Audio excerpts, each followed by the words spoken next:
Hello everybody, and welcome to another one of our BELMAS interview series that we've put together as part of the Leadership Preparation and Development Research Interest Group for the BELMAS 50th anniversary.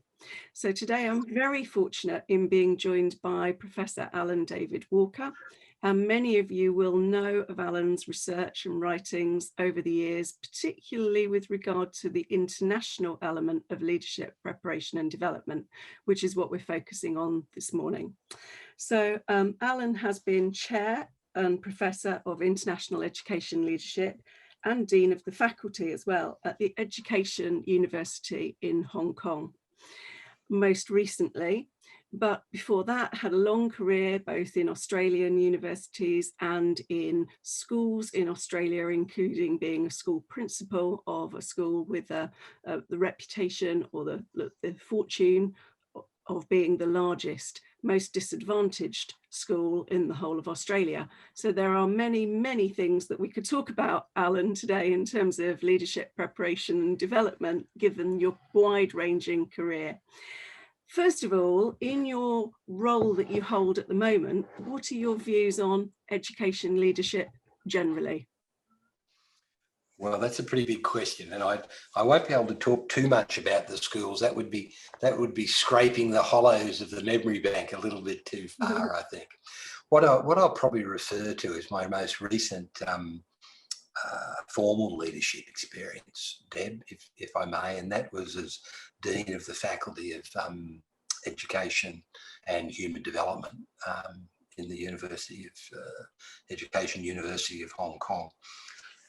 If I may, can I just set the scene for it first? I'd been a head of department in two different universities before that. So I'd been a head of department in Chinese University of Ed Admin and Policy.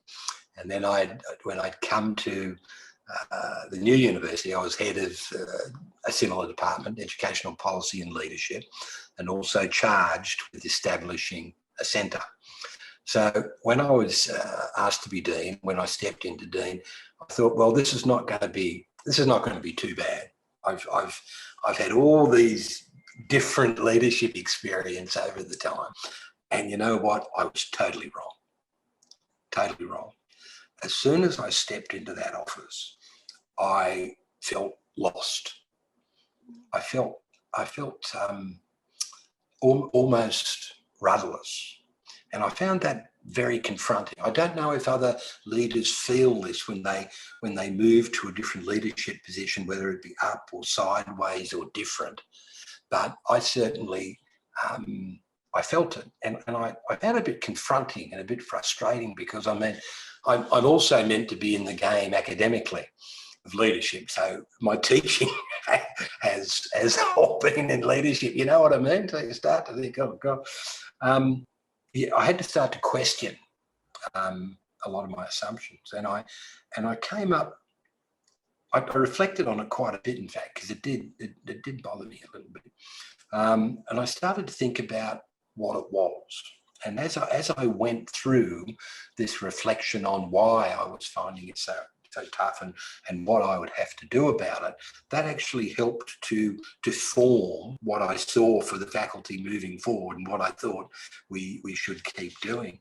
And just I can't remember all, but some of the things that it taught me, I think, is that leadership's about learning leadership again and again and again. Now, I'd always known this and talked about it, but now I was experiencing it. I had moved into a very different context, and the context was differentiated by numbers, by a range of disciplines that I didn't really understand, by being positioned much more closely to university senior management than I had been before, and that opens up a whole new can of worms, as you can probably imagine. So I learned that I had to learn again and again and again. Then I had to go back and I had to revisit and try and clarify my values, because I'm a strong believer, as we all know, that leadership is really the enactment of values. So if we haven't clarified and worked out what those is. So I did a lot of reflection on that. I did a lot more listening than I'd done before, because I think sometimes, I'm sure other people aren't like this, just maybe me. Sometimes when you've been in a leadership position for a long time and you become comfortable, you stop listening, or you stop asking so much as you used to, and you start to depend more on knowing it, on your experience, on your intuition. And there's nothing wrong with that. I mean, I think your intuition does grow and does go as you go along. But when that stops you from listening as deeply as you should, or from asking the questions, I think you might be setting yourself up for a fall. So through that, what it reinforced to me, at least for leadership, is the importance of values. It was the importance of acknowledging that you do learn leadership again and again and again, and that has to be intentional. It's not something that happens osmotically. It's not something that, you can pick it up around, but it's got to be an intentional way to do it. And also that we actually have no idea what sort of ideas and that are there unless we ask and listen, and we look across a whole range of different people. So that's probably where I am. Does that make sense to you?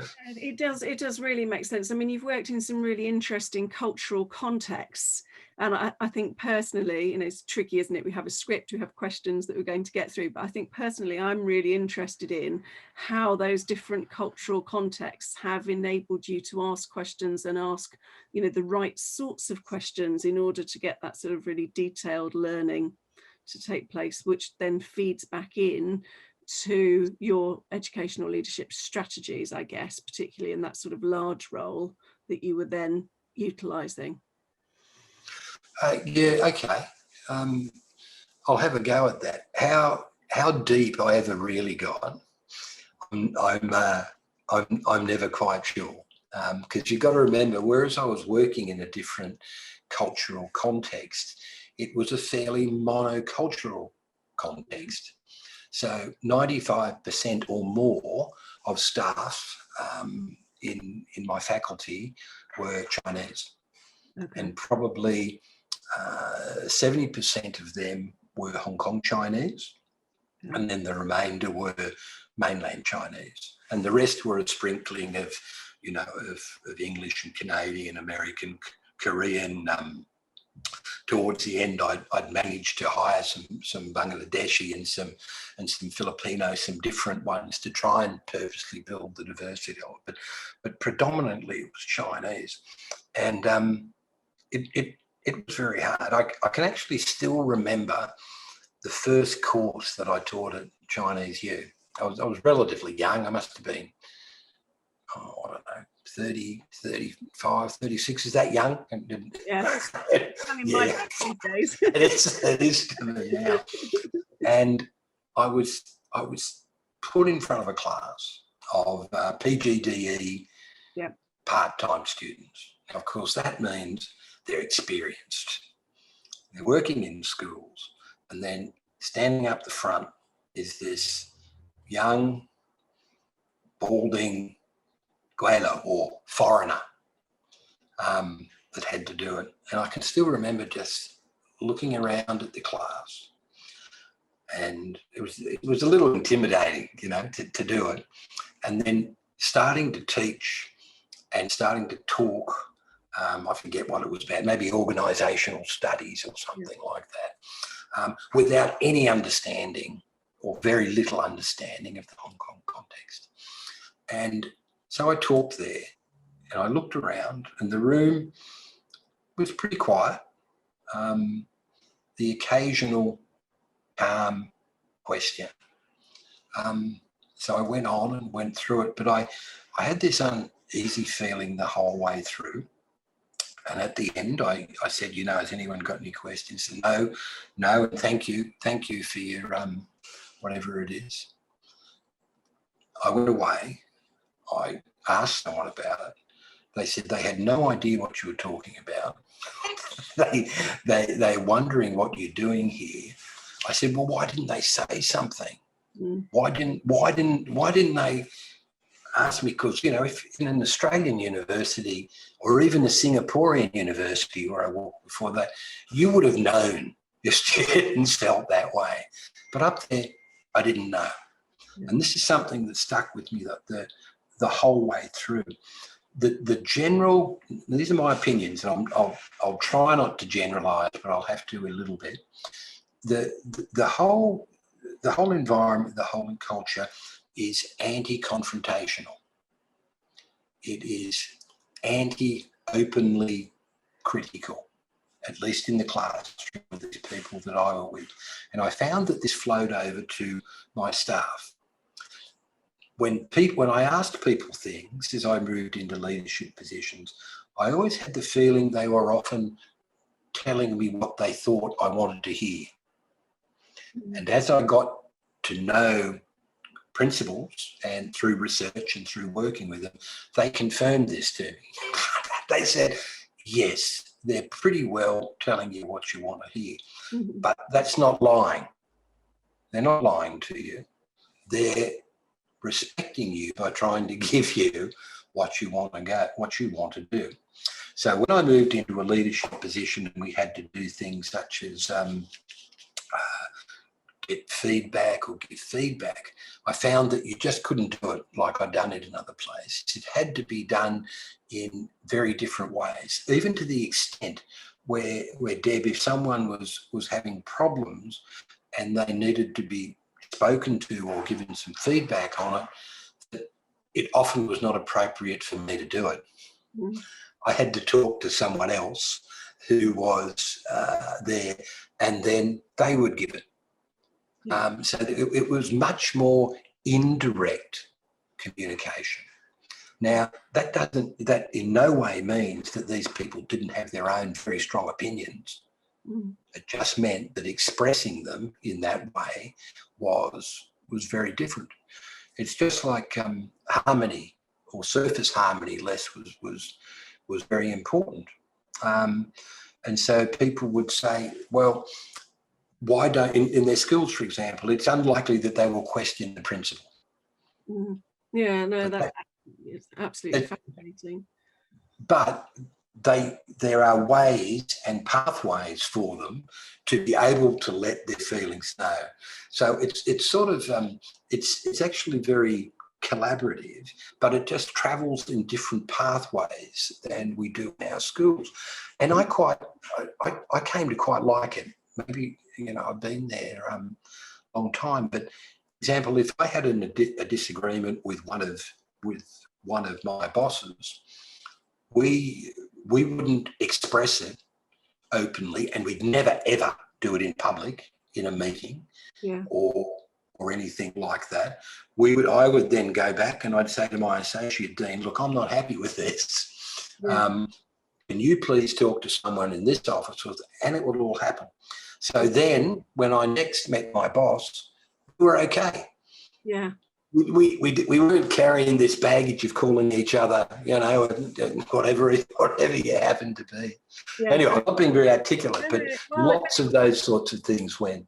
It's really interesting, isn't it? Because that surface harmony that you've just described then allows things to proceed kind of on a normal day-to-day basis, which is fascinating, isn't it? If you think about what's happened to our world, I guess, you know, you can name several big major countries where exactly the opposite has taken place in terms of the amount of polarization we've had in our political discourse, our leadership discourse, and that polarization leads to entrenchment from which it's really difficult to, you know, recover. That takes decades. Whereas actually, if you manage to keep that level of surface harmony and still have the behind the scenes disagreement, you're not perhaps doing quite the same longer term damage actually that some Western cultures have inflicted on themselves recently. It's hard to say. I mean, if you talk to the teachers and the middle leaders working I mean, every school's different, everyone's different, but some of them where they talk about the surface harmony being important doesn't mean that there's not a really lot of unhappy bubblings Yeah. Underneath. So it can have, I think, particularly in relational terms, benefits to do it like that. But I think organisationally, there are certainly incidences where it can be quite destructive, and it can certainly be anti-innovation and anti-different things. But each school is, you know better than I do probably, each school is a very different case and a very different context. Yeah, absolutely.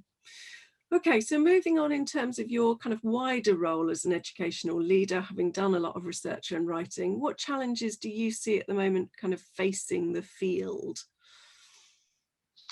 Yeah, I think the way that the field is going and wants to go can be summed up almost in two ways.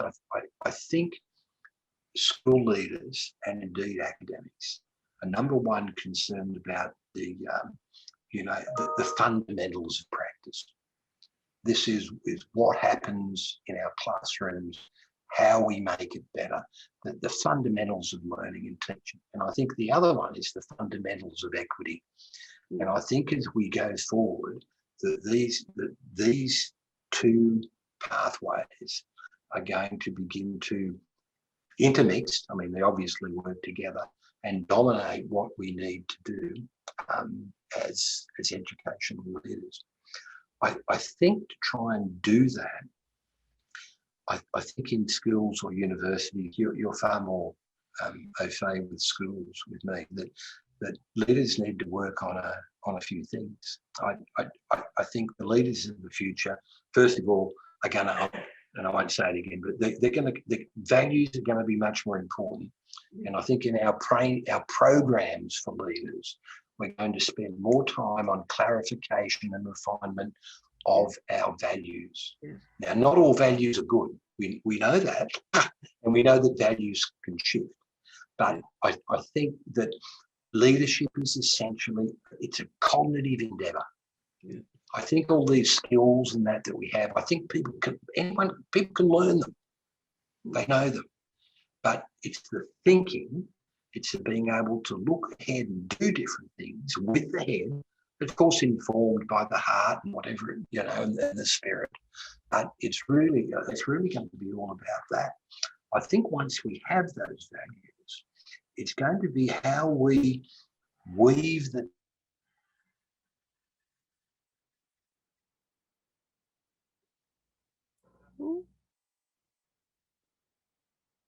you've been doing. Still. So I think leaders are going to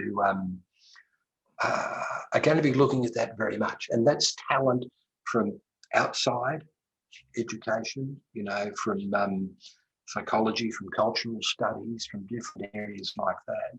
They're going to have to become experts of weaving those sorts of things together, and I think that'll be a challenge, and that'll be a challenge in terms of the fundamental issues and problems of practice and the fundamental issues and problems of equity that we have in our schools. And I think that cuts across international boundaries very much. And come back to a point that you mentioned, first of all, I think for us as researchers working at school, that our definitions of what research does need to keep evolving along the lines I think they have recently. One of the values in the faculty that we had was visible research. Visible research had two faces, and both those faces were really very, very important. From a university perspective, we talked about the RAE in that later, it was important that our staff, and particularly our young staff, do publish in these great venues, Oxford Review, the AQ. That's very, very important to be an academic. But we used to say, if our work just stays there, there's not much point in us doing it. Yeah.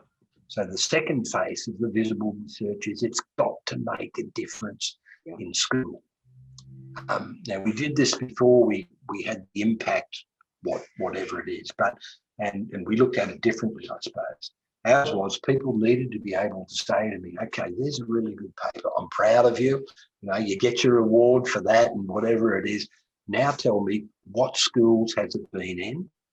What difference has it made? Even if it's made a difference to one or two kids.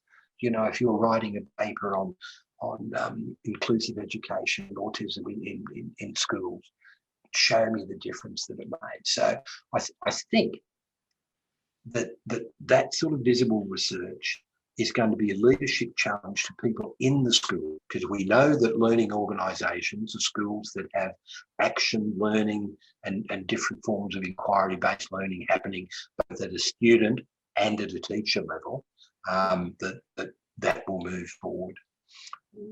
Anyway, I could keep going, but I'll stop. You tell me what you want. It's a really interesting answer, because that's the kind of space we've been moving to in the English context, with the research and knowledge exchange work that we've been doing here, and universities here have much more coming onto that page. And I think particularly in teacher education departments, where we're very used to dealing with students and leaders as students, often in things like MBA programs, that's something that we kind of almost automatically do, and yet our field potentially has kind of been looked down on by others who are engaged in sort of serious research. I think a lot of us have been engaging with those, you know, school principals and school leaders to help feed that. Oh, interesting. Ahead of the game. Yeah, I think you probably could argue that actually. It's about, I guess, that next question about in what ways do you think leaders should handle the challenges that they have? And I think you've already answered most of that actually, about, you know, recourse to values and thinking very much about what those values really mean, and making sure that that research is utilised into context so that it makes a difference. I don't know if there's anything else you wanted to add to that. Yeah, I think so. I think it's incumbent on leaders to have both a short and a longer term vision as well. I think some of these notions of strategic thinking, predicting, and looking are just not working anymore. I think, of course, we need to be able to look ahead, but the real trick is what we're doing now to have us ready for that, when we don't know what that's going to be. Yeah. You know what I mean? Yeah. And that's why I think that you know, community integration of schools and universities is very important. And I don't mean, you know, we get someone from the school to come and give a talk, and I'm sure this happens in England already. It happens much more so than here, since most of your training is in school.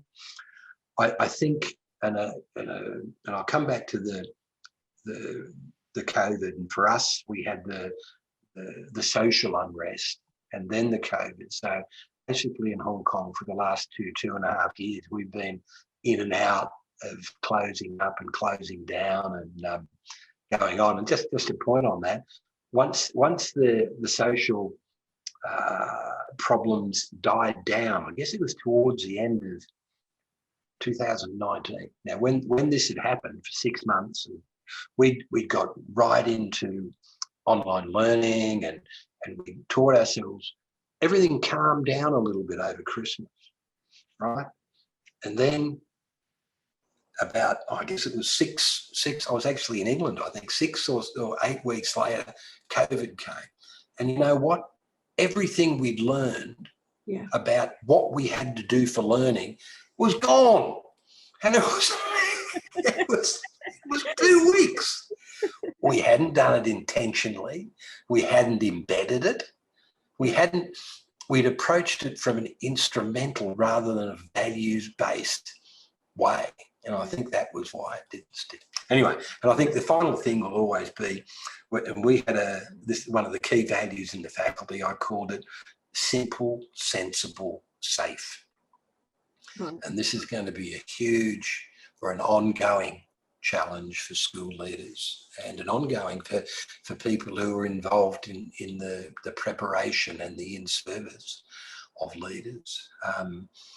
I think too often in education and in organisations, we still overcomplicate things.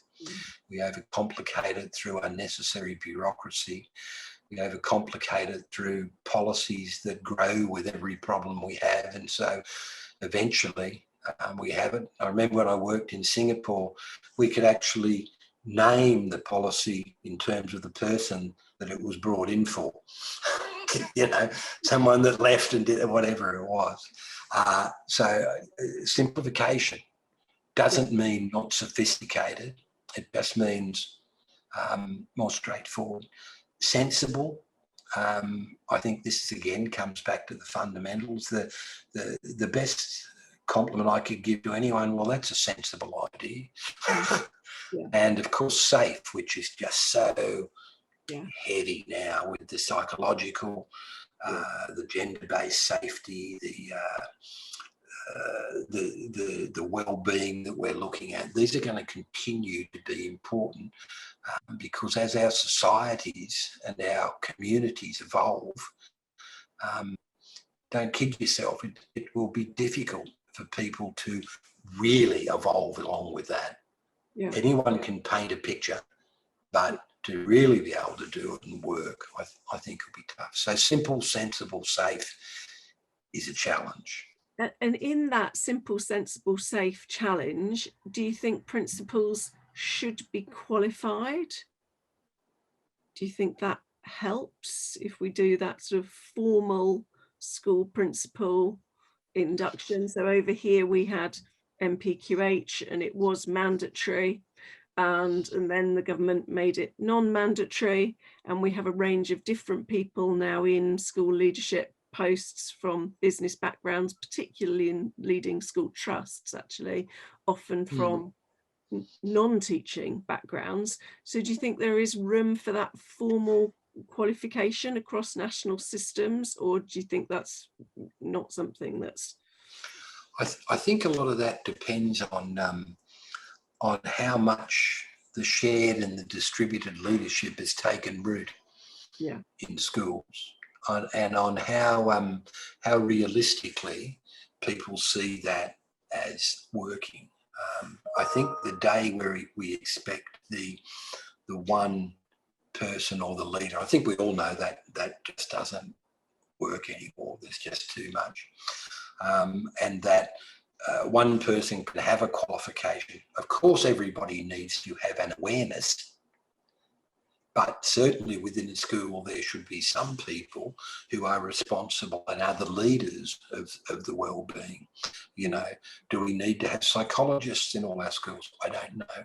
But I think we don't look at school as just the principal anymore. We look at the principal as we used to talk about it as a boundary rider, the person that, you know, rides the fences, that goes and makes sure everything's all right, that sings to people late at night when they know to go to sleep, and is aware. But I mean, it's, for example, as me as a dean, I couldn't go into a neuroscience lab and you know, tell people I didn't know enough, and I never would.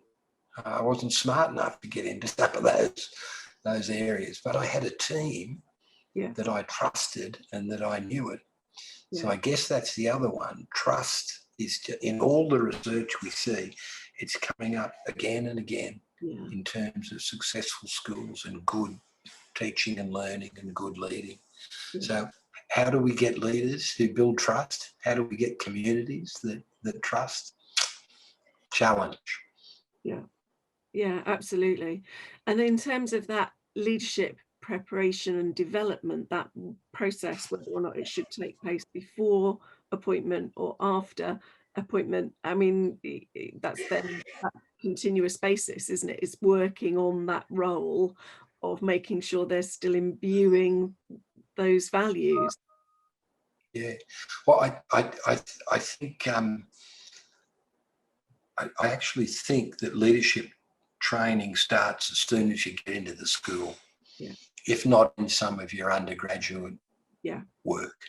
We have this tendency, and it's, you know, by necessity, where we break it up, you know, where you have, you know, baby leaders, and different people call them different things, and then experienced leaders, and that's probably necessarily structurally to be able to do that. But I think that what we need to do is start training leaders right from the beginning, and that throughout their careers, whether they become formal leaders or not, doesn't mean that they don't need some sort of leadership preparation and experience. So simply it should be like, I realised it should be learning leadership again and again and again. Yeah, so this is something I obviously work a lot in teacher education with new trainees training at the beginning of their careers, and I encourage them to think about, what qualifications they might want to go on and do, such as the MA education programs, such as leadership programs after that. But we also talk about what roles they will go on to hold in the system. And I talk to them about being the future system leaders. And yet one of my trainees had an interview ready for a post in September last week, and they asked her where she wanted to be in 10 years. And she said, I'd like to be a deputy head. And this is a mature student. She's already got a previous leadership experience in previous careers that she's transferring into education with her. And the governor on the panel said, sort of laughed and said, why don't you go the whole way and say that you want to be the head? And really, I do we had a conversation, and she said, so Deb, did I say the wrong thing? I said, no, you didn't. You said the right thing. It's just that context that you were in didn't perhaps understand that we are training you all to be future leaders. And that's what we're working on. So that did interest me as a response in terms of, particularly given that it came from the governor, actually. Yeah, because aspiration's a good thing. Yeah. It can be unsatisfying or it can be incredibly satisfying, but aspiration and ambition, I think are good things. But I guess from the perspective of having a look at that whole conversation, it still sees leadership as bound by formal positional roles. Yeah. Right. So if you go in and you say, well, I really want to influence the whole junior school in terms of how they learn numbers and mathematics, and then what sort of careers they turn it into, that's just as important. Different. It's not more important, but it's different. And I think this just shows the formal structures that we have, and I'm not anti-hierarchy. I believe hierarchies are necessary, but I think if they start to restrain about where people see themselves as making a difference in schools, that then it starts to become a bit of a problem. Yeah, that is a really interesting point. Okay, so leading nicely on from that then, what do you think those key aspects are of a normative development programme?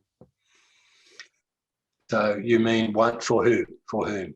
Well, we're talking in terms of leadership preparation and development. We've just been talking about the role of school leaders in schools. So I guess I'm focusing really on that kind of school leader, school principal kind of area. Okay, I think there's some basics there. The first one comes back to the values and the purpose. Yeah. Of making sure that people have a pretty clear purpose. Some people call it the core, don't they?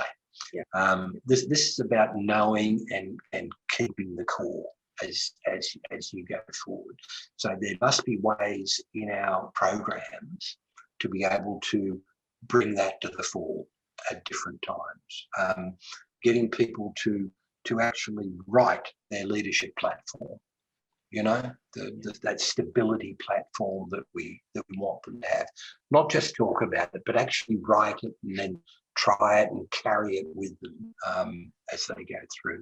And that is best done, in my opinion, in intercultural groups and amongst mixed levels of leaders, even including some students. When you're clarifying your values, when you're clarifying your purpose, First, it comes from inside and you do it, but then it has to be tested with these different groups, because that's where you're going to be working. Yeah. If you're being trained with a group of 20 or 30 middle class kids, and you only test it with them, where have you come? I don't know. I think we need to be, and I don't really know how to do all of this, Deb. You know better than me. They need to be able to align and adapt. There's been a lot written about agility and things like that. And if the last couple of years have shown us anything is, we know that this is a skill, this flexibility and this agility has got to be something where people can think and look where it is. Yeah. But I would hold that it's only a skill that's worthwhile if we as leaders also know how to help people feel that sense of security and that of normality, because change, or constant change and new things that we do, unless we've got a platform or a pillow there, a stability platform, I call it, then it's very difficult for that. So people need to feel safe, shift and change. So our leaders need to develop that agility, which I think, again, is a cognitive skill, essentially. They need to develop that, but at the same time, they need to be able to maintain the, I'm calling it normality. I guess it could be normality of knowing that everything's there, that we can keep going and build on. You know, the chairs are there, we have our timetable, kids are getting their lunches. I think that's important.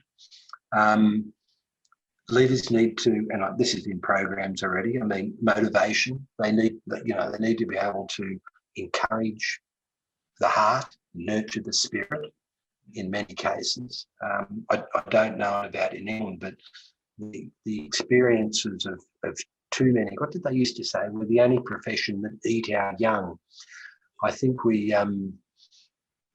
I think some people we leave till they're in the middle before we eat them too. How do you maintain the rage, how you maintain that spirit amongst teachers? I think that needs to be discussed in programs, and it needs to be discussed in an interdisciplinary way, not just with educationalists. I think another thing that we need to put in programs, and I'm not being religious here, but leaders need to be able to speak in tongues. Now, they don't need to be able to speak, necessarily other, the language. How could you in schools these days? But it is about communication. Yeah. It doesn't matter how far we progress and what we do. We always come back to this communication. But now, with the makeup of our communities, with the complexity of our lives and the sophistication of our students, we do need to be able to speak in different ways to different people. We need to do it. Your questions about culture earlier, I had to speak in a different tongue. And some of the people I admired the most in Hong Kong were these Chinese academics who could literally step from one world into another. They could go to a conference in England and just capture people, but then the next day they could go back into their Chinese culture. They could go back. That's speaking in tongues to me. Or I guess some people might call it zigzag. I don't know. So I think that's important. I think we need to teach leaders once they have their purpose and their value to what I've called paving and bridging, so that when we get into school, it's the job of leaders, whether it be at a department or a subject or a pastoral or a principal level, to help people find the way to go, right, and consultate.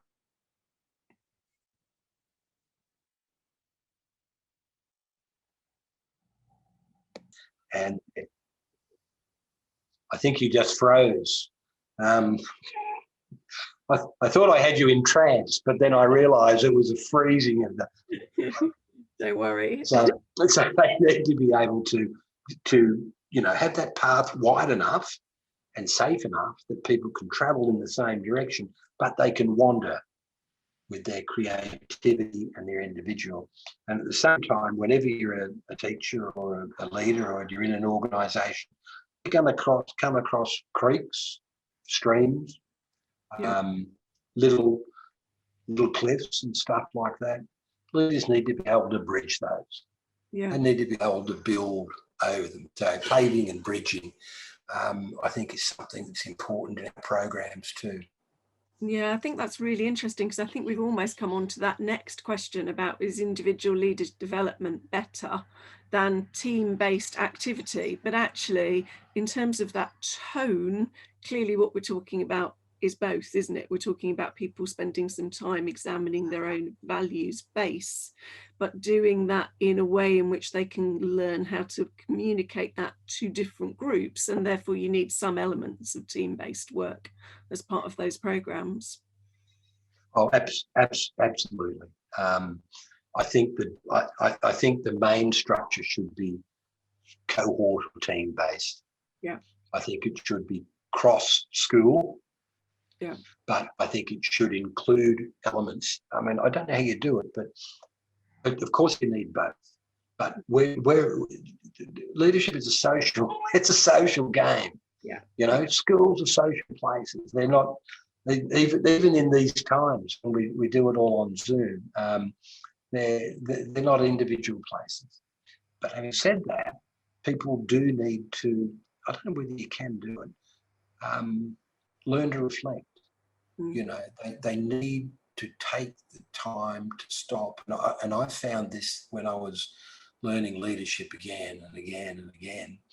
There was just no substitute for sitting, thinking, reminding yourself about. In fact, we wrote a leadership program a couple of years ago for middle leaders, and we called it Leading Upstream. Yeah. Because our meaning tied to that metaphor is that when we first become teachers and leaders, and we're up in the mountains, wherever it is, the water's really clear. We know why we're there. We know what we want to do. But as the water flows down, it collects silt, it collects mud, and so the waters become murky. Yeah. And we're not sure about what it is, so that we need to get back and return to that source. Yeah. So we need to do that individually or with trusted one or two others, whatever it is. But eventually it's got to be enacted in a group, in a collective, because it's a collective game we're in. Yeah. So simple answer to that one, both.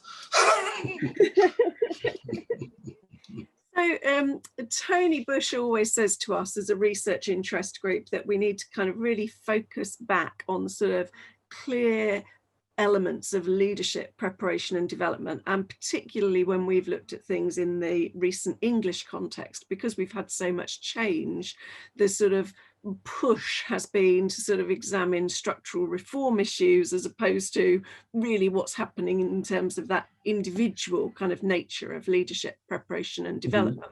So we've kind of had that as a sort of very much been mindful of that. Is there anything as a research interest group you would recommend for us to research or to look into or to have on our particular radar and landscape at the moment? Well, you've got a whole group and you're more contextual. You know better than me, but I would actually like to see a bit more research in the methods of principal preparation, in the methodology that we do. Now, I knew your NPQH. I went and watched it, whatever, and it was certainly innovative for a time. So I think having a look, for example, at the difference between vertical and horizontal learning, and these sorts of methodologies, these, the different ways that we teach it, because if we go for some of these things that we're talking about now, we need to have different and exciting and meaningful ways that we can do this. both face-to-face, online, in partnership. So I would love to see some research into what's being used, not just in education, and there are a number of studies have done this, but a real look at it, at what some of these are and what are working with them. I think that would be really interesting. Yeah. And I know you do this already too, but we know that it's now a partnership leadership training, and it should be, between academics and experienced principals who we used in our programs as mentors and sponsors and everything else. How does that work? How do we divide up the responsibility? It must be getting more difficult, because many of the principals we involve now have doctorates and are better academics than us, present company accepted, than us anyway. So I'd like to know how that works. Yeah. I'd like to know who we involve. Do we just involve?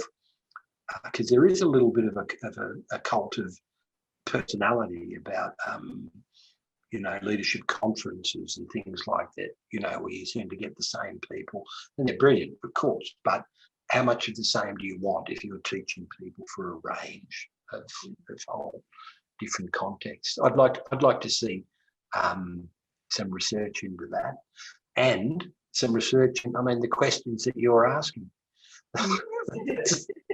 Their research questions as well. Yeah. Need to go back and do another education doctorate. I don't do that, for heaven's sake. I think that I am personally very interested in those whole interdisciplinary aspects, though. The fact that you were saying earlier on that you had psychology and neuropsychology in your education departments, particularly with the rise in mental health issues that we see, and some of the outcomes that we've had from COVID, some of the outcomes we've had from austerity, actually, in a UK context, that we're not very good at examining. I think there's a whole range of really good interdisciplinary projects that could be run there, which would be interesting for us as a research interest group to look at. So before we come to an end then, Allan, what do you... I'm sorry, you froze. Did I? Sorry. Yeah, but that's okay. Keep going. What do you think that the role of BELMAS is in all of this? And is there anything you would like to see BELMAS doing moving forward as we move on from our 50th year? Yeah, 50 years, that's right. Yeah. Promoting interest in the fundamental issues and problems of practice, combined with the fundamental issues of equity in our schools. Yeah.